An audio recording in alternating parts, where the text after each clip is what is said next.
You know, our lab's looking pretty good. We've got VLAN 100 out there on switch 2 now. Let's just verify that. We'll show VLAN brief. And we see VLAN 100 right there, so that ping should go through. We're going to test that, but first, we got to figure out how switch 2 and switch 3 joined the VTP domain CCNA without being expressly configured to do that, because the only one we configured with it was router 1. So what in the world happened there? Well, here's what happens in that situation. Switch 1 joined the VTP domain CCNA and then sent out a VTP advertisement, something we're going to talk a lot about in the next couple of videos. And this VTP ad basically announces the existence of this VTP domain. And switch 2 gets that and says, hey, I don't already belong to another VTP domain, so I'm going to join that one. I'll consider that an invitation. So switch 2 invites itself to join up, and it did just that. We saw the effects. Now it knows about VLAN 100. Switch 3 gets a VTP ad from switch 2 about that VTP domain CCNA, and switch 3 says, hey, I don't belong to a VTP domain yet. I'll go ahead and join this one as well. So that's how that happened. First time I saw that, it freaked me out because it was a long time ago, I admit, and I was looking, I was like, wait a minute, I don't remember joining the switch to that domain.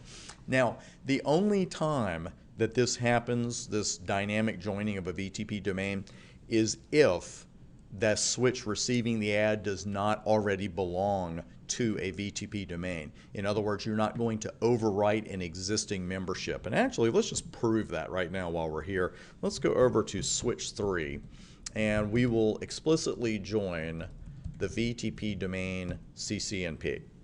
And we get a couple of messages there that we've joined this one. And by the way, it's one VTP domain and one VTP domain membership only. So switch 3 no longer belongs to the VTP domain CCNA, now belongs to CCNP. We get a couple of confirms. You know what I'm going to do. I'm going to check it anyway because that's how I roll. And we've got VTP domain name CCNP right there. Always verify when you get a chance. So we also get a message. Doesn't look good, domain mismatch. DTP, our dynamic trunking protocol, and we're told that we're unable to perform trunk negotiation on port 012, the one we're trunking on with switch 2 right now, because we're missing the S there, but that's okay, of a VTP domain mismatch. So it looks like switch 2 did not change its VTP membership, and domain membership, and we didn't expect it to. Let's go over to 5 and verify. And you can see right there in the middle, domain name CCNA. So again, the only time a switch will dynamically join a VTP domain like we saw here is if it didn't already belong to one. So let's go over to switch 3 and rejoin.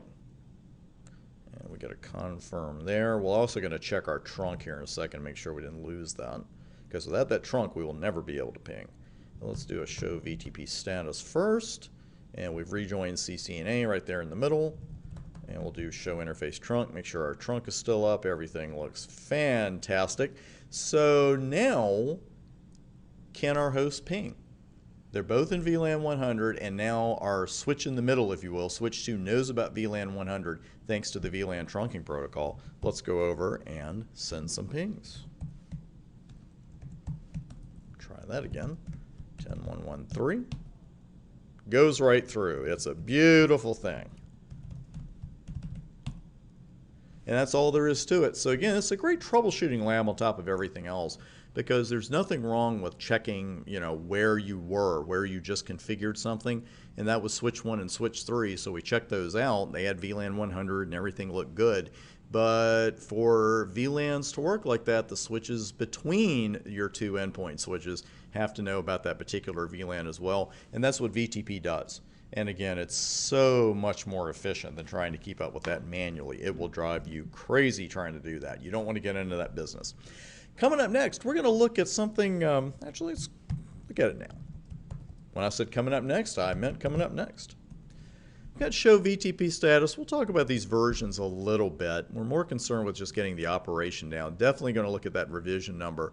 But VTP operating mode of server, that is the default. We saw it very quickly on switches 1, 2, and 3 every time we ran show VTP status. We were really looking at the domain name, but I'm sure you noticed as well that server's the operating mode there. These modes determine what a switch can and can't do in a VTP domain.